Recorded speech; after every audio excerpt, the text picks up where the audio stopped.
ஆக்கிரமிப்பு படையினரின் தலை மீது இடிந்து விழுந்த கட்டிடம்.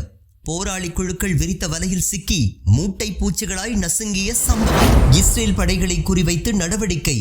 பரபரப்பு விவரங்களை வெளியிட்ட பாலஸ்தீன் குழு. இஸ்ரேலுக்குள் குண்டு வீசிய இஸ்ரேல் விமானம். ராணுவ விசாரணைக்கு உத்தரவு. எல்லை நகரங்கள் மீது திடீர் தாக்குதல் நடத்த உள்ளார்கள். இஸ்ரேல் அமைச்சர் திடுக்கிடும் தகவல். வெளிநாட்டு தூதுவர்களை நோக்கி துப்பாக்கிச் சூடு. பகிரங்க மன்னிப்பு கேட்ட இஸ்ரேலிய ஆக்கிரமிப்பு படை.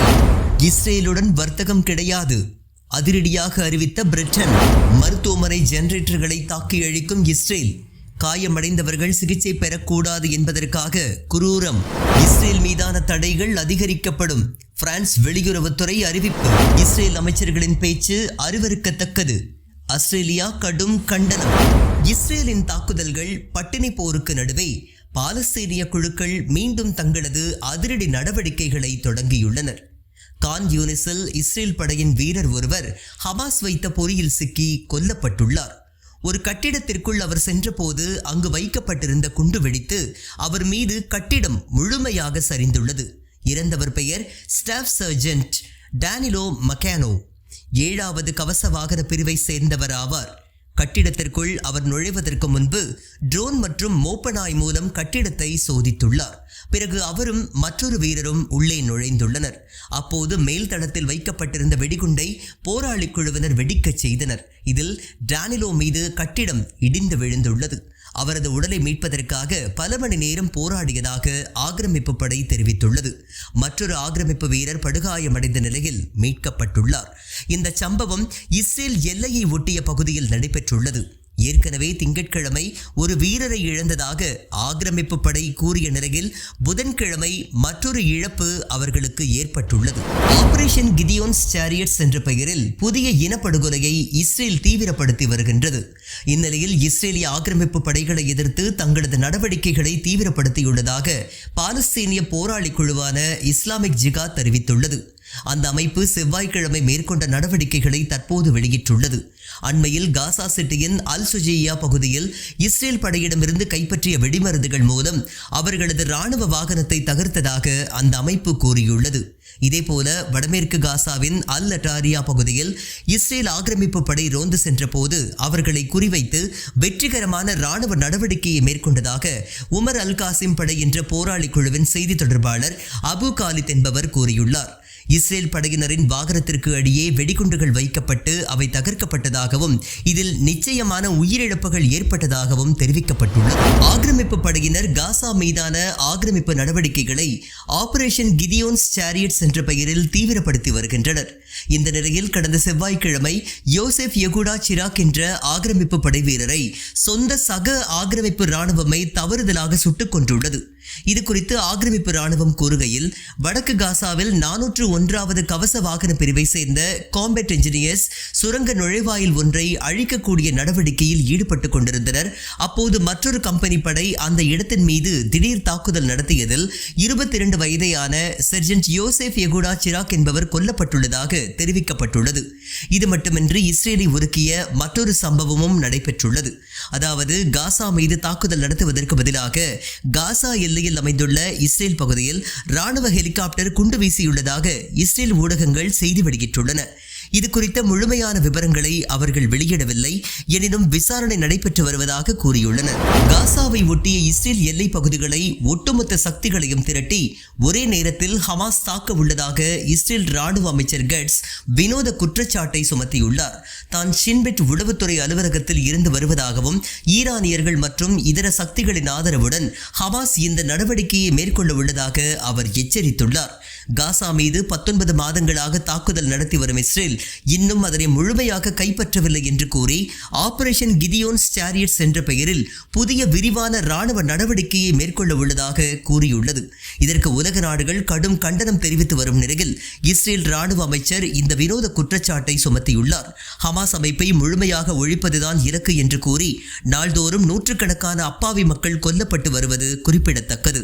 அதே நேரம் ஹமாஸ் அமைப்புடன் மற்றொரு பக்கம் பேச்சுவார்த்தையிலும் இஸ்ரேல் ஈடுபட்டு வருகின்றது. பிரான்ஸ், பிரிட்டன், கனடா, இத்தாலி மற்றும் அரபு நாடுகளைச் சேர்ந்த வெளியுறவுத்துறை அதிகாரிகள் 20 பேர் ஆக்கிரமிப்பு மேற்கு கரை பகுதியில் ஆய்வு நடத்துவதற்காக சென்றபோது அவர்களை நோக்கி இஸ்ரேலிய ஆக்கிரமிப்பு படையினர் திடீர் துப்பாக்கிச்சூடு நடத்திய சம்பவம் பெரும் பரபரப்பை ஏற்படுத்தியுள்ளது. நட்பு நாடுகளின் வெளியுறவுத்துறை அதிகாரிகளுக்கே இந்த நிலைமையா என்ற கேள்விகளை அவர்கள் எழுப்பியுள்ளனர். இந்த சம்பவம் தொடர்பாக விளக்கம் அளிக்குமாறு இஸ்ரேலிய தூதரகத்திற்கு இத்தாலி நோட்டீஸ் அனுப்பியுள்ளது. இந்த சம்பவம் குறித்து இஸ்ரேலிய ஆக்கிரமிப்பு படை வெளியிட்டுள்ள செய்தியில், வெளிநாட்டு அதிகாரிகளின் வருகைக்கு அனுமதி அளித்தோம், அவர்கள் செல்வதற்கான வழிகள் காட்டப்பட்டன, ஆனால் அவர்கள் அனுமதிக்கப்படாத வழியில் சென்றதால் இந்த தாக்குதல் சம்பவம் நடைபெற்றுள்ளது. இதில் யாருக்கும் எந்த காயமும் இல்லை. இது குறித்து விசாரணைக்கு உத்தரவிட்டுள்ளோம். இதன் முடிவை ஒவ்வொரு வெளிநாட்டு அதிகாரியிடமும் தனிப்பட்ட முறையில் தெரிவிப்போம். இந்த சம்பவத்திற்காக பகிரங்க மன்னிப்பு கேட்டுக்கொள்கின்றோம் என்று தெரிவிக்கப்பட்டுள்ளது. இஸ்ரேலுடனான சுதந்திர வர்த்தகத்தை நிறுத்துவதாக பிரிட்டன் அறிவித்துள்ளது. இது இரு நாடுகளிடையேயான உறவில் பெரும் விரிசலாக பார்க்கப்படுகின்றது. இது குறித்த அறிவிப்பை பிரிட்டன் வெளியுறவுத்துறை அமைச்சர் டேவிட் லம்மி நாடாளுமன்றத்தில் அறிவித்தார். காசா மக்களை அங்கிருந்து வெளியேற்றி காசாவை தூய்மைப்படுத்துவோம் என்று இஸ்ரேல் அமைச்சர்கள் அருவருப்பான பயங்கரமான கருத்தை கூறியுள்ளதாக டேவிட் லம்மி தெரிவித்துள்ளார். காசாவிற்கு செல்லும் பொருட்களை தடுப்பது சர்வதேச அளவில் இஸ்ரேலின் பெயரை கெடுத்துவிடும் என்று எச்சரித்துள்ளார். இஸ்ரேலுடனான சுதந்திர வர்த்தகத்தை நிறுத்துவதோடு மட்டுமல்லாமல் கூடுதல் தடைகள் விதிக்கப்படுவது குறித்தும் ஆய்வு செய்யப்படுவதாக டேவிட் லம்மி தெரிவித்துள்ளார். குறிப்பாக சர்வதேச நாடுகளுடன் ஒருங்கிணைந்து ஆயுத ஏற்றுமதிக்கு தடை விதித்தல் உள்ளிட்ட பல்வேறு நடவடிக்கைகள் மேற்கொள்ளப்படலாம் என்று டேவிட் லம்மி கூறியுள்ளார். இஸ்ரேலுக்கு எதிரான நடவடிக்கைகளை கடுமைப்படுத்த வேண்டும் என்று பல பிரிட்டன் எம்பிக்கள் கோரிக்கை விடுத்துள்ளனர். புதன்கிழமை மாலை நிலவரப்படி 24 மணி நேரத்தில் 82 பாலஸ்தீனியர்கள் கொல்லப்பட்டதோடு 262 பேர் காயமடைந்ததாக காசா சுகாதாரத்துறை தெரிவித்துள்ளது. காயமடைந்தவர்கள் சிகிச்சை மேற்கொள்ளக்கூடாது என்பதற்காக மருத்துவமனைகளை அழிக்கும் நடவடிக்கையின் ஒரு பகுதியாக ஜெனரேட்டர்களை குண்டு வீசி இஸ்ரேல் அழித்து வருவதாக காசா சுகாதாரத்துறை புகார் தெரிவித்துள்ளது.